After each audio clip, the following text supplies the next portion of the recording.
সত্যি বিশ্বাস করতে পারি নাই সৌদি সরকার এত বড় একটা ঘোষণা দিবে বা এত বড় একটা মানে সুযোগ করে দিবে যে যে সকল প্রবাসীরা অবৈধ ছিলেন তারা ইজিলি একদম সহজভাবে মানে বৈধ হওয়ার মানে একটা চান্স, এই যে একটা সুযোগ দিয়েছে।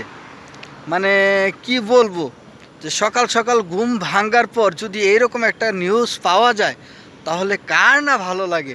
আমি চিন্তা করতেছি যে কখন ভিডিও করব, কখন আমি প্রবাসীদেরকে জানাবো যে আপনাদের সৌদি বাদশাহ যেই সুযোগ দিয়েছে এই সুযোগকে আপনারা কাজে লাগান। কেননা সুযোগ কিন্তু বারবার আসে না ভাই, কতদিন পরে এই সুযোগ দিছে। যারা একমাত্র সৌদি প্রবাসী ভাই তারাই জানে যে আজকে কতদিন পরে এরকম একটা সুযোগ দিয়েছেন। তো যাই হোক, আপনারা এই যে যাদের এই যে টার্মিনেট হুরুপ ছিল বা খুরুপ নেওয়া ছিল, যে কোনো খুরুপ ধরেন ভাই, আপনারা কিন্তু এই খুরুপ কিন্তু অটোমেটিকলি কেটে যাচ্ছে বা উঠে যাচ্ছে। আপনারা তলব দিলে সাথে সাথে অ্যাকসেপ্ট হচ্ছে বা আপনাদের কাফেলা সম্পন্ন হবে।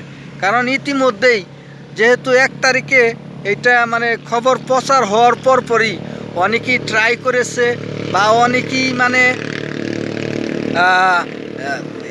মানে সত্যিকারেরই মানে তলব দিয়ে অলরেডি অনেকেই কিন্তু মানে কাফেলা হয়ে গেছেন। তো আমরা যেটা জানতে পারি, তো যাই হোক, যে সকল বাকি প্রবাসী ভাইয়েরা আছেন, যে পলিয়ে আছেন, পলাতক আছেন, তাদেরকে বলবো যে ভাই আপনারা পলিয়ে না থেকে আপনারা জলদি জলদি কাফেলা হয়ে যান। কারণ এরকম সুযোগ বারবার আসে না, আর এরকম সুযোগ সরকার ডেলি দিবে না। তো আমি যে সকল বাংলাদেশি প্রবাসী ভাইয়েরা আছেন তাদেরকে বলবো যে ভাই আপনারা পালিয়ে না থেকে আপনারা অতি তাড়াতাড়ি আপনারা কাফেলা হয়ে যান। যেহেতু আপনাদের 2 মাস সময় বেঁধে দিয়েছে, এই 2 মাস সময়ের ভিতরেই আপনাকে কাফেলা হতে হবে। তারপর কিন্তু আবার আগের মতোই চলে যাবে। এরপরে এমনও হতে পারে এই 2 মাস যাওয়ার পরে কাফেলা দেখা গেল হলেন না, তখন কিন্তু এই যে আপনার অভিযান চালাবে। অভিযান চালানোর পরে যদি ধরা খান তাইলে কিন্তু ভাই একদম দেশে আর কোনো মাপ নাই। কারণ আপনাকে সুযোগ দিয়েছে, আপনি সুযোগ কাজে লাগান নাই। তো সেই ক্ষেত্রে আমি বলবো যে বিলম্ব না করে আপনারা অতি তাড়াতাড়ি কাফেলা হয়ে যান। কারণ তলব দিলেই এখন কাফেলা হওয়া যাচ্ছে। আপনি বিশ্বাস না করেন, আপনি তলব দিয়ে দেখেন, এবং কি আপনাদের যদি টার্মিনেট হুরুপ থাকে বা যে কোনো হুরুপ থাকে সেটা কিন্তু অটোমেটিকলি উঠে যাচ্ছে।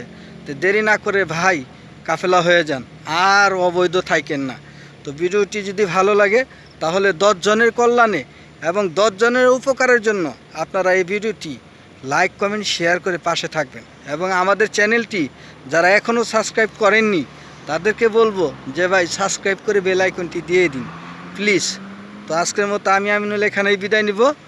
তো সবাই ভালো থাকবেন, সকল প্রবাসীদের জন্য আসসালামু আলাইকুম।